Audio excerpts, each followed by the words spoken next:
Buenas noches, mi nombre es Patricia Vidal, directora de Family Business School. The Family Business School es una asociación sin fines de lucro que lo que buscamos es poder apoyar a las empresas familiares para que puedan crecer y trascender en el tiempo a través de la capacitación.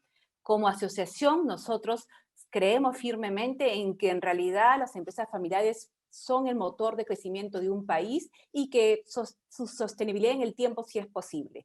El día de hoy, el webinar del mes de marzo, vamos a hablar de un tema bastante interesante que es rompiendo algunos mitos que tenemos sobre la empresa familiar. En esta oportunidad tenemos la presencia de Lucía Reynoso. Lucía, bienvenida, muchas gracias por acompañarnos el día de hoy. Lucía es consultora, más de 25 años de experiencia en finanzas corporativas y hace más o menos ya tiempo empezó a interesarse en el tema de la empresa familiar. Bueno, Lucía, primero quiero felicitarte por el libro que escribiste, que es lo que debemos conocer para potenciar el valor de las empresas familiares. En realidad, en el mundo, ya hay el mundo académico, en otros países sí están habiendo bastantes trabajos respecto a la empresa familiar, y en el Perú más bien se está publicando muy poco, y entonces me pareció muy oportuno invitarte a leer tu publicación. Hay temas bastante importantes que me gustaría compartir. Y lo primero que me llamó la atención es, tú viniendo del mundo de finanzas corporativas, ¿no? Habiendo trabajado en la bolsa, en Cavalli, asesorando a empresas que la mayoría listan en bolsa, ¿cómo así empieza tu acercamiento a la empresa familiar? ¿Cómo así empieza ese interés? Buenas tardes con todos. Patricia, muchas gracias por la oportunidad para conversar de un tema tan importante y fascinante como es la empresa familiar. Bueno, mi aproximación tiene un antes y un después del 2012. Antes yo era el ejemplo vivo de los mitos que escriben a la empresa familiar como una empresa con muchos conflictos, la carga emocional de la familia muy fuerte, que al final en muchos casos termina destruyendo el negocio, no profesionales, sin gobierno ni buena gestión. Yo las veía como una etapa en el desarrollo de una empresa hacia su profesionalización, o sea, una empresa que supera la etapa de empresa familiar y se convierte en una empresa corporativa. Pero en el 2012 tuve la suerte de trabajar como consultora del Grupo Familiar Centroamericano Monge. Ellos están interesados en organizar una pyme como brazo financiero de su cadena retail de línea blanca El Gallo Magallo. Entonces Gastón Monge, segunda generación de la familia, se presentó en la Superintendencia de Banca y Seguros muy orgulloso de su empresa familiar. Es una empresa que lidera todo Centroamérica, cerca de 300 tiendas, ¿no? Entonces nos contó que ellos venían fortaleciendo su gobierno corporativo y su gobierno de familia, que habían incorporado a altísimos profesionales en el directorio y en la gerencia, y que estaban trabajando en la sucesión de la propiedad y del liderazgo. Entonces todo eso para mí rompió un paradigma, porque esta es una empresa muy grande que está en los Estados Unidos, con licencia de altísimo nivel. Así que decidí investigar y descubrí que la empresa familiar es un fenómeno económico ampliamente estudiado desde los 60 por la academia y por las firmas consultoras líderes. Que existe amplísima literatura que destaca que las empresas familiares son y pueden ser más exitosas que las no familiares, y que las familias propietarias pueden ser unidas, saludables, y descubrí que aquí, pues en el Perú, se conoce muy poco. Así que decidí escribir el libro que resume más de 90 documentos de trabajo. Sí. La empresa familiar es la forma de negocio más antigua, común e importante en la mayoría de economías del mundo. Estamos hablando que en la Unión Europea hay cerca de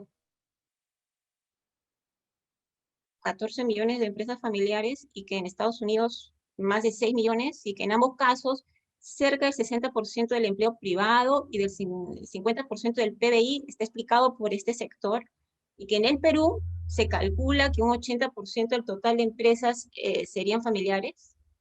explica entre 60 y 70% del empleo, más del 40% del PBI nacional, que es la fibra de nuestra sociedad y que por ello es fundamental motivar su estudio. Pero lo que Sí, más me sorprendió y me fascinó fue descubrir que, si bien la mayoría de empresas familiares son pymes, muchas corporaciones globales son empresas familiares exitosas y longevas. La consultora Ernst Young elabora un ranking de las 500 empresas familiares más grandes del mundo. Y están empresas como Walmart, Volkswagen, LG, Porsche, L'Oreal. 30% de estas empresas tienen más de 100 años de vida. Ese fue el universo en el que descubrí con mucha pasión. sí. Y yo justo cuando conversaba contigo, ¿no? Y me gustaría también entrar dentro de las cosas que tú pones en tu libro. Yo soy miembro de la segunda generación de una empresa y creo que una de las cosas que a mí me costó fue reconocerme como miembro de una empresa familiar, ¿no? Y para mí era la empresa de mi papá, la empresa que fundó mi papá, la empresa que probablemente pues sirvió para que todos nosotros, todos los miembros de los hijos, pudiéramos estudiar una carrera, sirvió para poder darnos una calidad de vida, pero la verdad que yo entré de casualidad, ¿no? Esa es más o menos mi historia.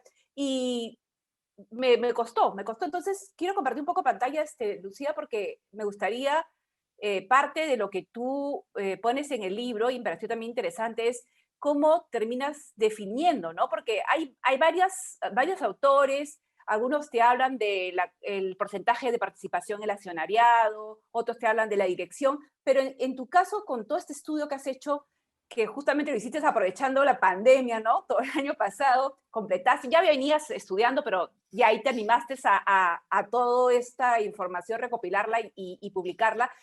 ¿Qué es lo que define una empresa final finalmente? ¿O cuándo alguien puede decir, uy, yo soy empresa familiar? A ver, a pesar del auge en el estudio de la empresa familiar, aún no hay una única definición. Lo que hay son definiciones que facilitan las estadísticas y son definiciones cuantitativas. Por ejemplo, porcentaje mayoritario del capital en manos de la familia, o si la familia tiene miembros en el directorio o en la gerencia de la empresa. Pero estas definiciones son cojas porque no permiten capturar la verdadera esencia de esa familiar. Y generan dudas, por ejemplo, ¿cuál es el porcentaje mágico de participación accionaria a partir del cual una empresa deja de ser familiar o se convierte en empresa familiar? ¿O qué distingue una empresa familiar de una empresa en la que los accionistas mayoritarios, por decir el Estado o inversionistas institucionales, también nombran representantes en el directorio, en la gerencia? Entonces, de toda la amplísima literatura, para mí fue muy importante encontrar estas definiciones, pues toda una corriente que dice que la empresa familiar es cuando su fundador sueña y decide trabajar para hacerla crecer y pasarla a las siguientes generaciones de su familia. Esto es cuando hay una vocación de continuidad del negocio familiar en el tiempo. En adición a estos círculos de empresa con sus propietarios, surge un nuevo universo que es la familia. La familia está presente, es la que da forma a la visión de largo plazo del negocio. Y para alcanzar ese sueño, se involucra, se compromete, terminando por influir en el comportamiento y desempeño de la empresa familiar, ¿no? O sea, todo emprendedor, y esto es importante tener presente, o sea, todo emprendedor viene obviamente de una familia, pero no todo emprendimiento es una empresa familiar, porque sí. un emprendedor puede tener como objetivo crear una empresa, hacerla crecer para venderla luego a una empresa más grande o a través de la bolsa o un fondo de inversión. Pero Exacto. ese modelo de negocio que es sumamente válido no es una empresa familiar. Exacto, O sea, Lucía. no se trata de un tamaño de empresa, no es una etapa en el desarrollo de una empresa. La empresa familiar es un modelo de negocio. Entonces, la empresa familiar es igual que las demás empresas, no. O sea, las relaciones afectivas que nacen entre la familia y la empresa, los objetivos que la familia persigue con el negocio generan una serie de recursos que son inimitables, porque en ninguna otra empresa existe una familia presente. Entonces, la presencia de la familia genera valor y es una fuente de ventaja competitiva. Es la marca que hace única a la empresa familiar y la distingue de otros tipos de empresas, ¿no? Sí, y Lucía, y también otras cosas de tu libro bueno, yo en realidad como me interesa el tema, trato de leer bastante, pero por primera vez me apareció una terminología familiares, ¿no? Y me llamó la atención porque en realidad era una mirada bastante positiva, ¿no? Una mirada en la cual tú describes algunas ventajas que finalmente hace que las empresas familiares podamos tener ciertas ventajas competitivas respecto a las que no son familiares. Y acá tenemos justamente, bueno, de parte de tu libro, y me gustaría que nos compartas de qué se trata este famoso, para mí, nuevo, en realidad, terminología de familines, y qué está atrás, y cómo así puede esto, digamos, al reconocer que son ciertas ventajas, ayudarnos como empresa familiar, ¿no? Hay varias corrientes de estudio de la empresa familiar, ¿no? Hay algunas que, que se concentran en lo que se llama la teoría de la agencia, ¿no? Pero las recientes y las más potentes son las que se llama la teoría de recursos, la que dice, la empresa familiar tiene una serie de atributos que son intangibles, únicos, que la familia imprime. Y eso es lo que distingue a la empresa familiar y al final le da una forma de comportarse que le genera un desempeño más eficiente que el de otras empresas. Entonces estamos hablando, eh, son varios, yo acá he seleccionado algunos, estoy seguro que todos nosotros los conocemos intuitivamente, pero lo importante es que la academia, cada uno de ellos, los estudia como una materia de estudio, ¿no? Entonces, estamos hablando, por ejemplo, de lo que se llama el sentido de pertenencia. Es ese cariño que explica, por ejemplo, el sacrificio del fundador, de su familia. ¿Cuántas veces hemos visto que el fundador pasa largas horas de trabajo, muchas veces sin recibir un sueldo cambio? Hay un compromiso de cuidar la empresa, de honrar la palabra a una costa del bienestar de la propia familia. Este deseo de continuidad genera una visión de largo plazo, que el mensaje es, estamos para quedarnos, para mis generaciones siguientes, ¿no? Entonces, esto determina que el horizonte de inversión, que los objetivos y los resultados de la empresa no se midan en años, sino en generaciones. Entonces, esto genera un estilo de gestión que es único, porque el deseo de cuidar la empresa para pasarla a las siguientes generaciones define una forma de gerencia que es prudente, porque tú estás cuidando lo que tienes, tu patrimonio, ¿no? Es una forma que da estabilidad, resiliencia. Esto es, se cuidan los resultados financieros de corto plazo, obviamente, pero se prioriza la visión a largo plazo. Se prepara la empresa para tiempos buenos, pero sobre todo para momentos de crisis. Por eso hay una preferencia por financiar el crecimiento mediante reinversión de las utilidades. Se considera que tomar mucha deuda pone en riesgo a la empresa y es por Sí. eso que durante crisis las empresas familiares tienden a desempeñarse mejor. Hablamos de que como hay que pasar a la siguiente generación, hay una transferencia natural de conocimiento, de experiencia, de relaciones, pero sobre todo valores.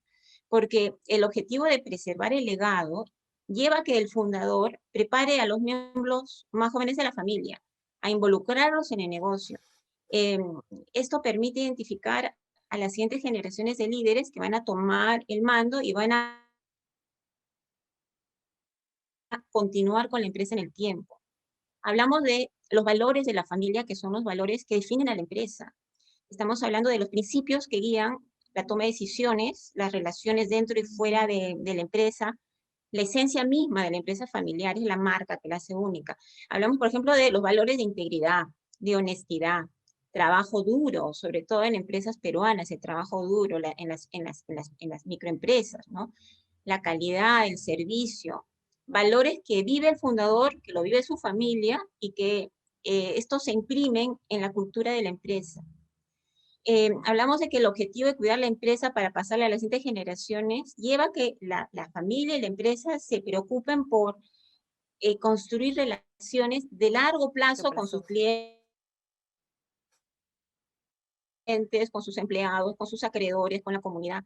Hablamos de un sentido de identidad, porque el apellido de la familia tiene significado. Ese es un intangible que genera confianza. Muchos prefieren vincularse con una empresa familiar porque está presente en la familia. La palabra del gerente que es miembro de la familia vincula a toda la familia, que no va a poner en riesgo la reputación de su apellido, ¿no?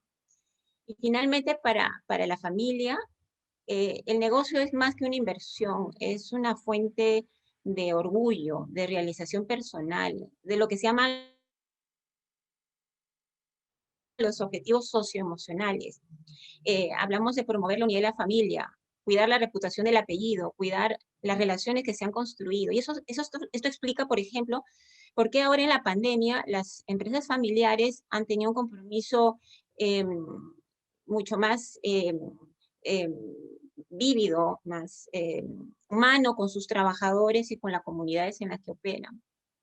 Sí, en realidad, Lucía, por ejemplo, de repente a veces puede parecer temas teóricos, pero yo siendo parte de una empresa familiar y también muchos de repente de los que nos están escuchando ahorita siendo parte, tú lo describes y en mi mente al toque empiezan a venir todos los episodios que he vivido en empresa familiar, ¿no? El ver a mi papá a veces domingo yendo a la agencia porque la máquina se paró y había que llevar un repuesto, o cogiendo la camioneta y haciendo, viendo la forma de llevar algo porque si no se iba a parar la operación.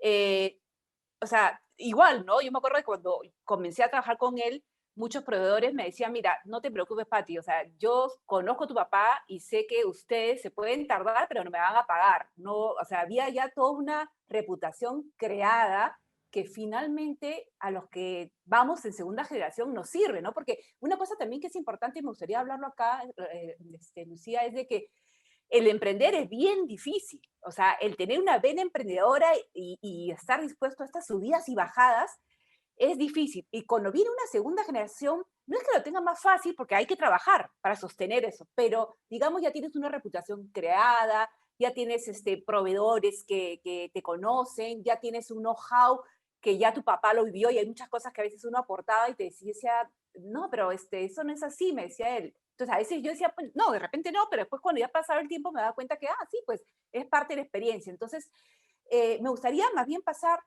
este Familanes, como te digo, me pareció bastante interesante y me gustaría que un poco entrara algunos consejos de repente que tú nos podrías dar para que, como así tú mencionas tantas empresas que son grandes y que muchas veces ellas mismas, ¿no?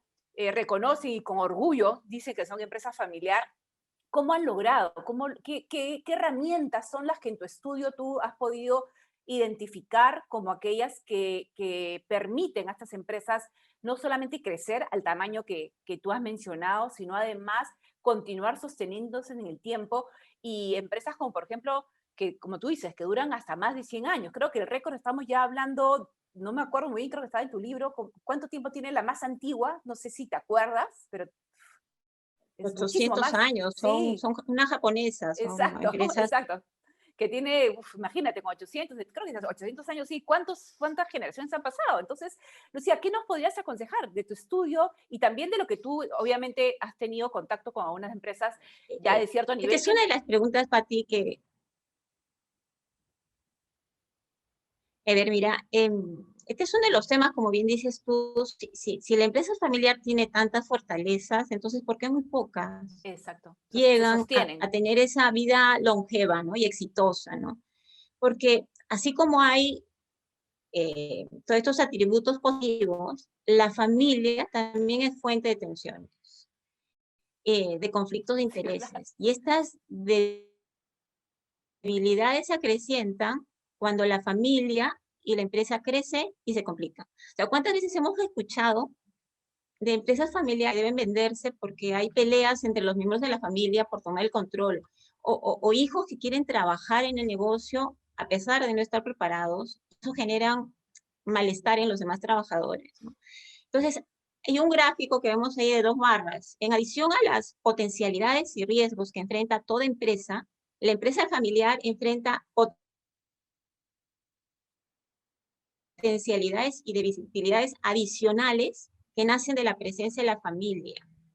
Regresando al ranking de Ernst Young, el 20% de las 500 empresas más grandes del mundo están por encima de la tercera generación. Entonces la pregunta es, ¿cómo han logrado estas empresas sobrevivir?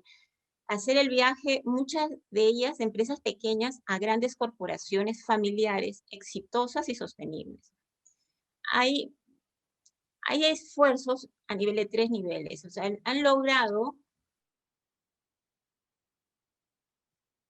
potenciar los atributos que como empresas familiares las hacen únicas y reducir, ahí donde ven la X, todas las debilidades que nacen de la presencia de la familia. Han fortalecido 3 espacios, ¿no? Lo que se llama el gobierno de la empresa, que es el proceso de toma de decisiones, fundamentalmente. Han fortalecido el gobierno de la familia y han profesionalizado la empresa. O sea, hay una serie de esfuerzos que describo en el libro y que son reconocidos por las firmas consultoras líderes. No hay una receta única. Lo importante es iniciar el camino poco a poco, ir incorporando esfuerzos según crezca y se complica el negocio y la familia, ¿no? Yo lo que voy a mencionar es algunos esfuerzos a nivel de lo que se llama el gobierno de la familia, porque la familia es lo que hace única a la empresa familiar. Entonces, hablamos, por ejemplo, de crear estructuras formales para que los miembros de la familia se reúnan, para que coordinen, ordenen y sobre todo alineen sus intereses y sus expectativas. Hay reuniones formales que van creciendo hasta que se van convirtiendo en lo que se llama el Consejo de la Familia. Este es un órgano que reúne a 3 o 4 miembros de la familia, se reúne periódicamente y lo que busca es tomar acuerdos y decisiones. Ellos son los que lideran el proceso de sucesión de la propiedad y de liderazgo y velan para que todos aquellos conflictos que puedan surgir sean adecuadamente solucionados y oportunamente sobre todo, ¿no? Un segundo esfuerzo es promover que la familia también se reúna con las decisiones adoptadas. Miembros de la familia que están involucrados en el negocio lo viven. La pregunta es que, entonces, cuando tú tienes estas reuniones, hay un diálogo, especial con los más jóvenes, porque al involucrarlos, lo que se logra es que ellos le tomen cariño a la empresa, se interesen por involucrarse, por prepararse, para en algún momento participar activamente del negocio. Entonces, esto es mantener, se busca reducir las diferencias y los potenciales conflictos y peleas, ¿no? Un tercer esfuerzo es definir reglas claras, escribirlas en lo que se llama el protocolo de la familia. Es un documento que permite, se aclara qué es lo que se espera de cada actor, de la empresa, de la familia, de los miembros, cómo se espera que se comporten. Temas, por ejemplo, valores en los que se cree, políticas para la contratación de los miembros de la familia, cómo es que van a ser remunerados, el plan para formar a los nuevos líderes, mecanismos para solucionar conflictos. Este es un documento que es importante por lo que tiene escrito, pero más importante porque el proceso para elaborarlo ha permitido reunir a los diferentes miembros de la familia y conectarlos en lo que se quiere lograr y conectarlos y unirlos a la empresa, que eso es fundamental, ¿no? También es importante hablar de la estrategia, ¿no? De la empresa, comenzar a pensar no solamente en el año, sino en los próximos años, ¿no? Cuando la empresa nace, el fundador es quien toma todas las decisiones, ¿no? Sobre el futuro, pero conforme la empresa crece, se hace necesario definir un plan que responda a las inquietudes de las diferentes generaciones de la familia, porque estamos hablando de generaciones jóvenes en un contexto y entorno tecnológico y con presiones que han vivido una pandemia, que tienen expectativas de vida totalmente distintas a las generaciones del fundador. Entonces, todo eso permite recoger e integrar en esta estrategia qué es lo que esperan todos y así se alinean las expectativas. Y finalmente, creo que uno de los temas también tan importantes es hablar de la transferencia de la de lo que es la sucesión de la Sí. propiedad y de liderazgo.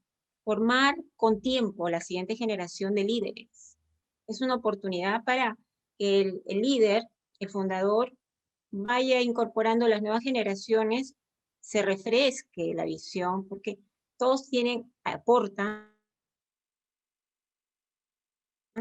y estas nuevas generaciones aportan algo que es renovación, ¿no? Y no se trata de clonar al fundador ni de retirar al fundador, sino de integrar al fundador con las siguientes generaciones, porque todo eso agrega valor a la empresa.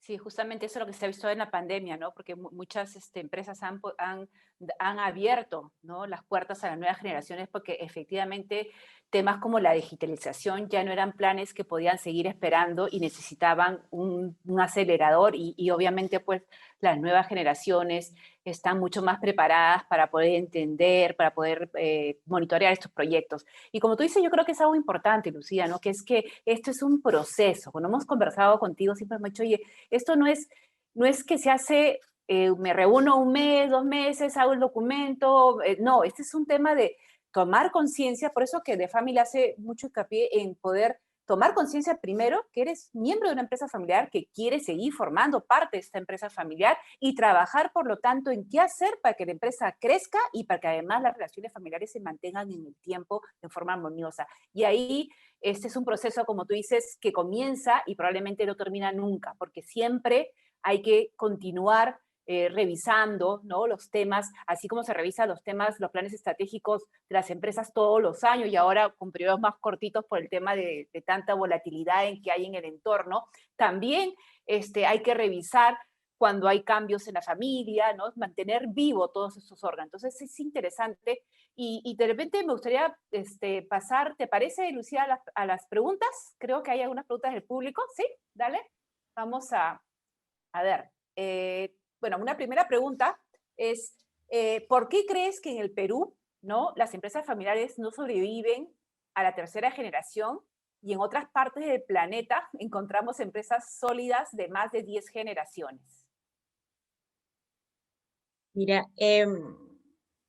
yo creo que uno de los grandes problemas que tenemos, y lo has mencionado tú, Patti, como miembro de una empresa familiar, es que primero no hay conciencia de que uno es empresa familiar, porque el tema todavía acá no es, me ha tocado estar con profesionales de altísimo nivel que consideran que empresa familiar no es algo de lo que hay que estar orgulloso. O sea, se ve como que todavía hay mitos. Sí, Y mitos, eso lleva exacto. pues a que las empresas familiares no se esfuercen, o sea, no es que no se esfuercen, no de que no hay este espacio para reflexionar y decir, ok, yo tengo todos estos atributos, voy a trabajar en ordenarme para crecer. Yo acabo de estar en un curso muy importante en los Estados Unidos, en Kellogg, y yo, sabiendo la diferencia de nuestras realidades, yo lo que quería ver era cómo es que son estas empresas familiares, eran muy grandes de Estados Unidos, no listadas en la bolsa, y qué es lo que las hace distintas, ¿no? Entonces, he estado en este curso con empresas familiares que son 100% propietarias de todas sus acciones, que están en la cuarta, quinta generación, con 200 miembros de la familia, y que tienen una familia que está estructurada porque han trabajado en todos estos instrumentos de gobierno, fortaleciendo a la familia, ordenando a la familia, generando órganos de decisión dentro de la familia, y tienen una empresa al costado, súper profesional, que también ha ido desarrollando y creciendo como cualquier otra empresa, pero que Exacto. están vinculados. Y son historias de mucho trabajo y que han empezado pues hace 20, hace 30 años, fortaleciendo la relación entre empresa y familia. Entonces, eso es lo que nos falta acá, empezar a hablar del tema, ser consciente de lo que somos. Porque, a ver, las empresas familiares tienen, en mi libro hablo de cerca de 20 documentos de trabajo que resaltan, que muestran que hay evidencia empírica de que la empresa familiar que ha trabajado en estos 3 espacios que les he comentado se desempeña mejor que las empresas no familiares, tanto en rendimiento, que las bolsas reconocen y premian este esfuerzo, que los acreedores también reconocen los atributos y las premian con un menor costo de financiamiento, que si bien durante periodos de crecimiento económico las empresas no familiares registran mejor resultado, en la crisis las empresas familiares se desempeñan mejor, que hay el 54% de, hay una encuesta que se llama la encuesta de Edelman, el 54% prefiere trabajar. Por estos mercados tan desarrollados, la empresa familiar tiene años siendo desarrollada. Y hay conciencia de lo que es la empresa familiar y la gente tiene confianza en la empresa familiar y los trabajadores prefieren trabajar en una empresa familiar versus en una empresa no familiar. Sí, exacto. Y Lucía, por ejemplo, una de las cosas que tal vez ya están cambiando un poco en el Perú, yo cuando estudié administración de empresas, tampoco conocía el tema, ¿no? Bueno, tampoco soy tan chiquilla, pero tampoco, no se tocaba el tema con empresa familiar. Ahora se toma como parte del curso de planeamiento estratégico en algunas universidades y hay una universidad en especial que tiene su programa y tiene una clase especial de todo un ciclo completo dedicado a la empresa familiar. Y entonces yo también justamente te comentaba que había tomado contacto con gente de Argentina y la diferencia que hay entre lo que ellos tienen y nosotros todavía tenemos un camino por recorrer, ¿no? Y que mientras más podamos difundir estos temas y más gente pueda reconocer, vamos a poder apoyar a que puedan asumir su rol dentro de la sociedad. A ver, siguiente pregunta. El modelo de empresa familiar que has desarrollado se ajusta mucho a la realidad. Es un buen aporte a la teoría de la empresa familiar. Para seguir desarrollando la teoría, ¿qué le recomendarías a la academia, a las universidades en relación a los temas relacionados con empresa familiar sobre los que debería investigarse más? O sea, ¿qué temas son los que tal vez crees que hay temas pendientes de investigación, ¿no? ¿Por dónde no están explorando las universidades? El protocolo creo que es Esto algo yo que lo he bastante vivido, lo han mira, trabajado, ¿no? El protocolo creo, ¿no, acá, Lucía? Ah, dime, sí, te escucho. sí, mira, yo te digo que acá estamos, como bien dices tú, en la etapa inicial de enseñanza. Tenemos que comenzar a hablar de este El tema y tema, ahí las sí. universidades tienen un papel fundamental Claro. de esta difusión de lo que son los atributos. Y cada uno de estos atributos, por ejemplo, un tema de investigación de las universidades, por ejemplo, los valores. ¿Cuáles son los valores que distinguen a las empresas familiares peruanas? Y, y estos son trabajos que hacen afuera las firmas horas y los hacen entre sus clientes o hacen encuestas y al final dicen, ok, la empresa familiar peruana se distingue por el trabajo fuerte, el trabajo, el compromiso, que uno intuitivamente lo sabe, pero son trabajos de estudio. Mira, dentro de los 90 documentos que yo he recogido, que hay cerca de 2.000, 3.000 trabajos que están hay sitios especiales en Internet donde tú encuentras estos documentos de trabajo. Yo he considerado los 90 que me ayudaban a mí a armar esta estructura, pero las universidades tienen, para cada uno de los temas de la empresa familiar, tienen estudios que buscan evidencia empírica y trabajan con empresas de todo tamaño. Entonces, por ejemplo, comenzar a ver el tema de cuántas empresas familiares tienen protocolo familiar, por ejemplo, ¿no? Y enseñar qué es el protocolo familiar. Por ahí hay un estudio de Price, creo que es de Price o de Ernst Young, que dice que el 36% de las empresas familiares tienen protocolo familiar. Este es un estudio del año pasado. La universidad probablemente tiene acceso a otro nivel de empresas familiares de otro tamaño, que de repente no son las más grandes, porque el universo, Exacto. entiendo que el del estudio se centró en las empresas más grandes del Perú, pero las empresas medianas grandes que pueden trabajar protocolos, que son reglas para poder dominar el día a día, el comportamiento y cómo va a ser la relación empresa y familia. No tienen que ser súper protocolos, pero son documentos que te dicen, así vamos a tener que trabajar. ¿Cuántas empresas han trabajado? Yo creo que acá la academia tiene la academia tiene, las universidades tienen un espacio muy rico para primero educar en este tema y hacer investigación. Créanme, Sí. los trabajos de investigación que hay dan espacio para Muchísimo más. mucho Y aquí hay trabajo. un tema, una pregunta que es bastante importante, porque justamente una de las cosas que yo te iba a comentar, que tal vez está relacionada con la siguiente pregunta, es que, por ejemplo, tampoco no tenemos ni siquiera un mínimo de estadística de cuántas empresas familiares son en Perú. Tenemos un estimado en base a algunos bueno, estudios que se han hecho, pero no hay una estadística a nivel país, ¿no? Entonces, la pregunta que viene es, si pudieras conversar con un directivo de CEPLAN, ¿no? El organismo responsable de la Planificación Nacional de Perú, ¿qué les recomendarías para que reconozcan a la empresa familiar como un pilar de desarrollo económico nacional? Uy, muchas cosas creo que Ah, vamos a decirle por ahí. a ver, yo creo que uno tiene que mirar lo que hay afuera y incorporar, hay que copiarlo y mejorarlo. Yo creo que esa filosofía nos ayuda mucho a Un sentar lo que es el benchmarking. proceso de aprendizaje. Eh, yo te comentaba que, por ejemplo, la Unión Europea en el Ujú. 2008 inició un trabajo entre los 23 o 24 miembros que en ese momento, países miembros de la comunidad, para averiguar cuál era la situación, y estamos hablando de 2008, cuál era la situación de las empresas familiares en la región, y descubrir el universo, el tejido de la empresa MIPES familiar. Ellos lo descubrieron en el 2008. Y de ahí dije, no, tenemos que trabajar en esto.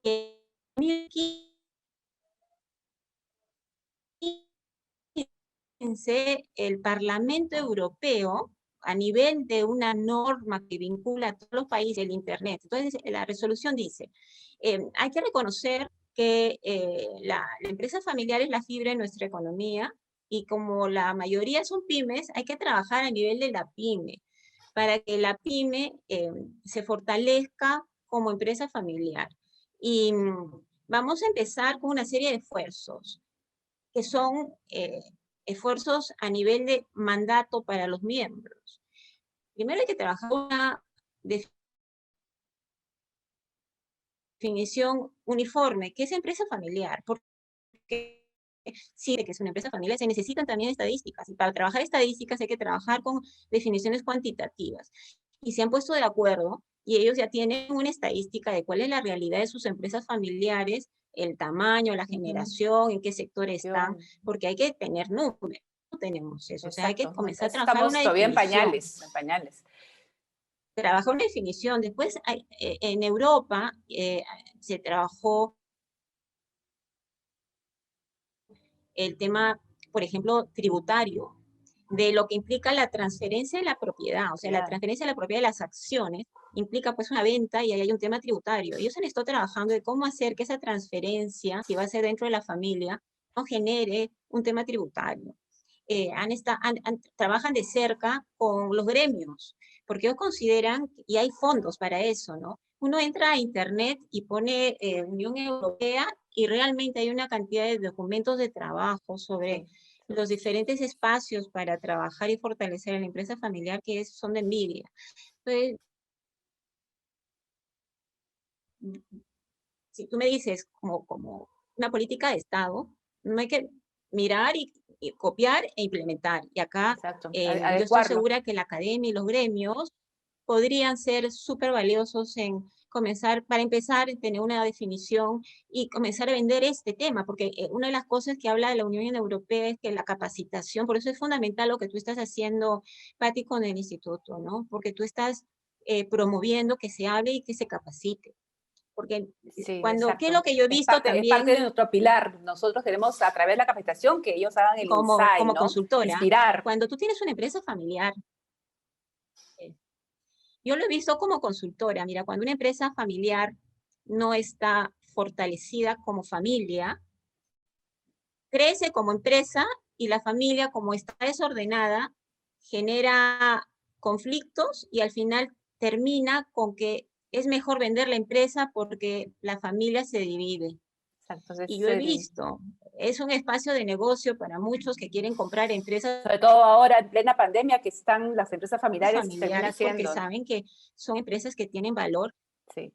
Exacto, ¿no? Entonces, si tú tienes una empresa que está fuerte como empresa, y tú tienes a la familia que está más fuerte aún, ¿Sí? esa empresa no tiene por qué desaparecer. O sea, hay mucho por trabajar y yo tengo este optimismo de que acá las empresas familiares peruanas, por nuestra propia idiosincrasia, son empresas familiares que tienen todas las de ser súper exitosas, ¿no? Y longevas. Acá tengo una pregunta de nuestra amiga Silvia Batista. Silvia, primero, gracias por conectarte. Silvia es consultora argentina que pertenece al Instituto de Empresas de Argentina, de la asociación.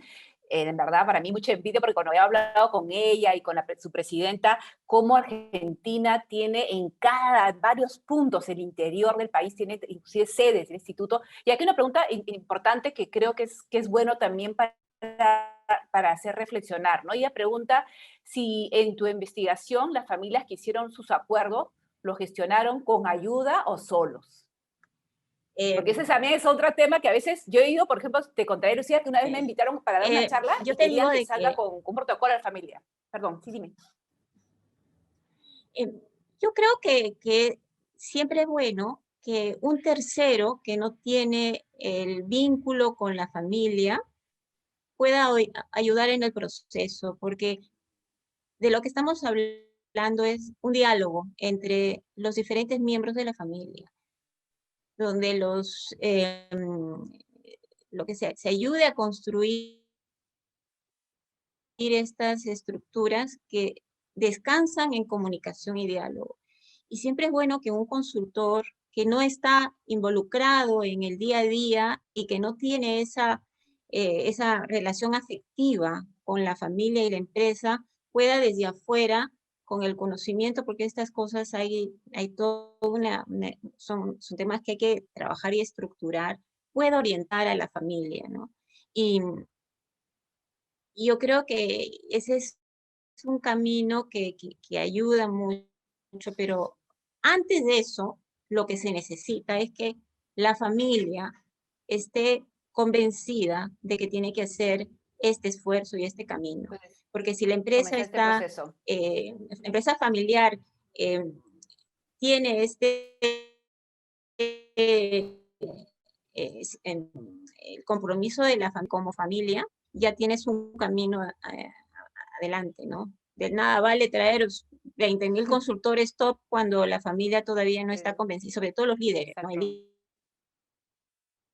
El líder tiene que estar convencido de la importancia de fortalecer las potencialidades y reducir todo aquello que pueda generar fricción en la familia, ¿no? Exacto, o sea, en mi caso yo te diré que personalmente creo que lo que tú dices es bastante cierto. Es importantísimo que primero la familia esté convencida que realmente quieren empezar a transitar este camino. Si no están convencidos, no hay consultor que ayude, ¿no? Pero una vez que estás convencido a hacerlo solo, yo no recomendaría. Ahí sí yo creo que lo mejor, si se puede, si está en sus manos, ¿no? Poder contratar consultores, porque ya está viendo, ¿no? Ya está viendo cada vez en el Perú un poquito más de consultores que están teniendo cierto expertise, ¿no? Yo justamente una de las cosas que conversaba con Silvia era la diferencia que había entre Perú y Argentina. Por ejemplo, en Argentina la mayoría de consultores son mujeres, en cambio en el Perú muy pocas, la mayoría son hombres. Entonces cuando yo te conocí también dije, Lucía, tú vas a ser una de las pocas mujeres que te estás metiendo a consultoría de empresa familiar. En Perú son contaditas con las manos, ¿no?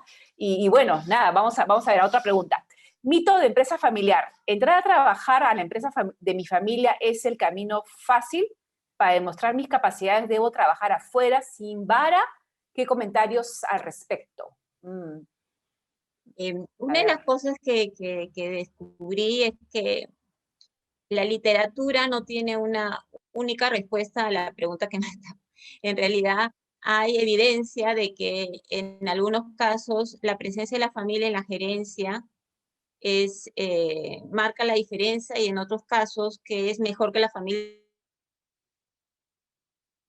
no esté. O sea, no hay una definición. Estas son preguntas que son caso por caso. Lo que sí es cierto es que la empresa debe comportarse como cualquier otra empresa y tener en sus puestos clave a los mejores profesionales, según Exacto. las capacidades de cada empresa, ¿no? O sea, conforme va creciendo va a poder incorporar a profesionales que tengan mayores capacidades, pero también es un tema de recursos y de remuneración, ¿no es cierto? Sí. Pero las personas que trabajen en la empresa deben ser los mejores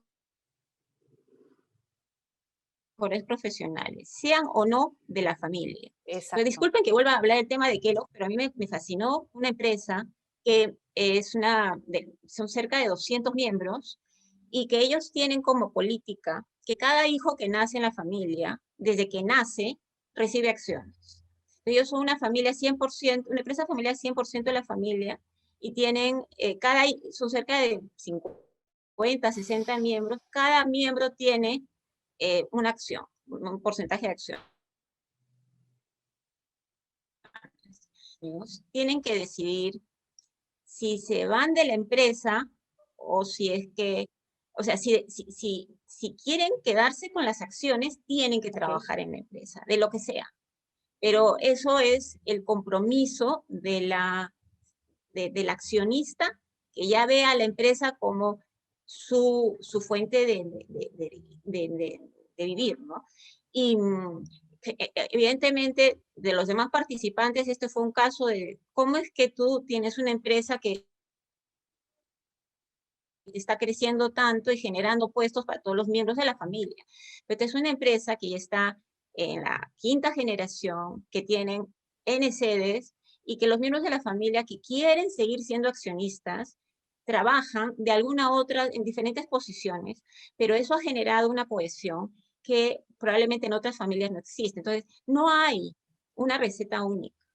Lo que sí hay, quien quiera trabajar tiene que ser el mejor profesional, porque si tú tienes una empresa con los mejores profesionales, garantizarás que esa empresa tenga los mejores resultados. Exacto. No se trata de poner al miembro de la familia porque es miembro de la familia, sino porque ese miembro de la familia va a ser el que mejor valor va a crear en la familia, porque acá al final estamos hablando de un patrimonio. El patrimonio de la familia se tiene que cuidar para que sea el legado que vaya pasando en el tiempo, ¿no? Exacto, sí, yo creo que esa es la clave, Lucía, no es tanto si entrar o no entrar, es que la empresa siempre se rodee por los mejores profesionales. Y si el mejor profesional es miembro de la familia, ¿por qué no? ¿No? Y en realidad también, igual que tú, yo he visto también varios casos, ¿no? Algunos casos en que como parte del protocolo ponen de que tienen que trabajar en otras empresas antes de trabajar en la empresa familiar, en otros casos no les permite, pero entonces cada familia, por eso es tan rico esto de la empresa familiar, porque cada familia pues es un mundo, cada familia va a tener que crear sus propias reglas, sus propias formas, como ellos creen que va a ser las mejores para que la empresa pueda sostenerse en el tiempo. Todavía nos tenemos como 3 preguntas más, Lucía, a ver un ratito. ¿Cómo llegar a más empresas familiares para exponerles y convencerles de la necesidad de fortalecer el gobierno de la empresa y la profesionalización de la gestión, tanto de la gerencia como el directorio? No hay que dejar pasar más tiempo para ayudar a más empresas para que alcancen y superen sus grandes objetivos. Gracias. O sea, ¿cómo puedes llegar a que el esfuerzo? Ojalá que haya más iniciativas como la tuya. En realidad, este es un esfuerzo. También está la Asociación de Empresas Familiares que está en el Sí, mismo exacto. compromiso. Tú lo has mencionado en Argentina, en Chile, en España. Nos Estos llevan son lejos, temas nos llevan lejos. O sea, tenemos un camino todavía bastante que recorrer, Lucía. o sea, hay que trabajar mucho y difundir, y la universidad acá tiene un rol fundamental, Tal, ¿no? La exacto. universidad, así como tienen una cátedra especial para empresa familiar, cursos, ¿no? Porque créeme que para mí ha sido, en muchos casos, yo he tenido que conversar con profesionales que me decían, estás equivocada, ¿cómo esa va a ser empresa familiar si está en la bolsa y es súper Exacto. profesional? ¿No? Sí, sí, Hay un sí. Un desconocimiento a montón. todo nivel, ¿no? Sí, y sentirse orgulloso, ¿no? De ser empresa familiar, como hay muchas en otros países Sí, que ser sí, empresa sí. familiar es un A mí me orgullo. gusta mucho. Sí, sí, y te voy a contar una cosa, hay estudios que dicen que el identificarse como empresa familiar es sobre todo importante en las pequeñas empresas, porque como no tienen economía de escala, como lo tienen las grandes, pueden emplear su identidad de marca familiar como un distintivo. O sea, en lugar de estar trabajando a nivel de precio, Exacto. porque no tienen la economía de escala, lo que hacen es influyen en la decisión de compra de sus clientes, por ejemplo, destacando los atributos de la empresa. Calidad de servicio, un servicio personalizado, cosas que imprime la familia, y si se llaman empresa familiar, con orgullo, esto lo hemos visto, supermercado Exacto, sí, Wong, ¿no? ese era clarísimo. El Creció apellido, de el una apellido estaba bodega, ahí, ¿no?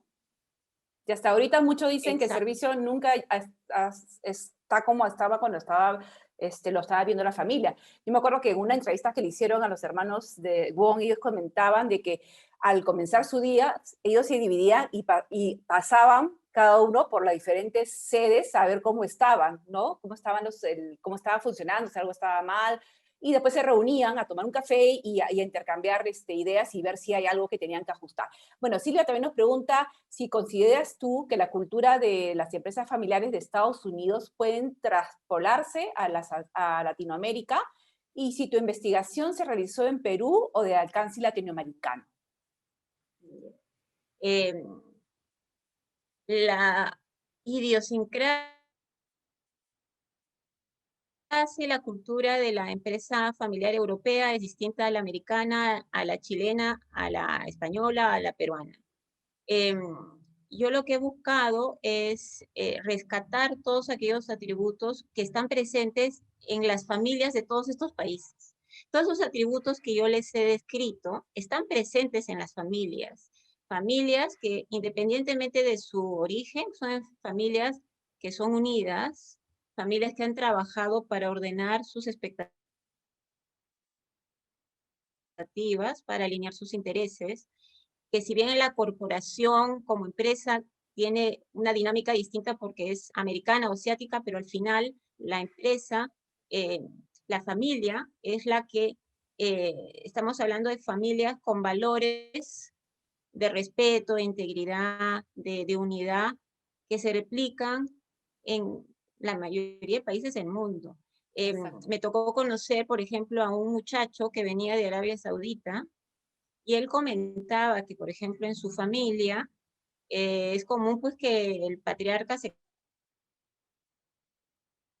case con varias mujeres, ¿no? Entonces el tema de la Uy, ¿verdad? ¿Y sucesión cómo será es un eso? tema particular, No me había distinto puesto a a lo que nosotros pensar. vivimos. Ese es el Claro. tema, ¿no? Sí, Ese es el claro. tema. Sin embargo, ellos como familia, con 5 madres y con 20 hijos, de diferentes ramas, trabajaban para alinear a esa familia que evidentemente es distinta a la tradicional nuestra, pero que hoy día en el Perú tú encuentras familias que pueden ser abuelo, hija y hija sin esposo, y con realidades totalmente diferentes, familias distintas, así como hay familias con dinámicas que no son sanas. Hay familias con dinámicas que son buenas, y esas familias con dinámicas buenas las encuentras aquí y en otros países. Eh, no es un modelo de replicar, pero sí es toda esta literatura que me permitió a mí descubrir este mundo. Cuando tú la lees, la calzas perfectamente a lo que encuentras acá. Y si tiene sentido ordenar a la familia y trabajar en estos órganos para poder ordenar la toma de decisiones, preparar a la empresa para la sucesión, tiene sentido allá y tiene sentido acá. O sea, Acá. todos esos Sí. esfuerzos, obviamente adaptados a la realidad de cada familia y cada Emilia. empresa, tienen sentido, ¿no? Exacto, Lucía. Creo que tenemos a alguien que levantó la mano y si desea le podemos dar audio. No sé si, Ana, ¿le puede dar audio a la señora Juana, creo que es? No sé si todavía quiere intervenir, sino para ir cerrando ya la ronda de preguntas. A ver, me comentan que, no, creo que ya no. Ok, bueno, Lucía, de mi parte agradecerte, muchas gracias por compartir, muchas gracias por haber dedicado todo este tiempo a esta investigación y poder aportar digamos, con literatura. Y en el Perú nos falta mucho esos esfuerzos, ¿no? Yo algún día escribiré, todavía he hecho este año, todavía no, pero algún día me animaré, sé que toma tiempo, Y en verdad yo he leído el documento completito, me fascinó muchas partes, descubrí muchas cosas que no sabía y sé que has profundizado bastante en tu estudio. Entonces, de mi parte, muchas gracias y de verdad todos los éxitos en esta incursión en la consultoría de empresa familiar. No sé si quieres decir unas palabras de cierre para pasar ya a cerrar el evento. Solo agradecerte, Patti, por la invitación. Yo creo que este es un esfuerzo súper valioso y que aboga en lo que hemos estado conversando, ¿no? Hay acá eh, hay mucho por desarrollar y lo que está haciendo el instituto es excepcional. Bueno, que Lucía, muchas gracias. Y desde acá, ustedes ya saben, por si acaso, que este video, igual que todos los webinars que tenemos, se publican en nuestras redes, lo pueden encontrar en Facebook, lo pueden encontrar en YouTube, y continuaremos haciendo nuestros esfuerzos como asociación para que a las empresas familiares no se le vea pues como una etapa de su desarrollo, sino más bien que se le reconozca como una forma de organización, ¿no? Una forma de manejar los temas de familia, los temas empresariales, pueden ser mucho más competitivas que una empresa que no es familiar. Y por qué no poder, digamos, aportar y ser un actor importante en la economía y en la sociedad en el Perú. Lucía, muchas gracias y hasta una nueva oportunidad. Y gracias por este estudio. Hasta luego. Muchas gracias a todos. Gracias a A todos. ti.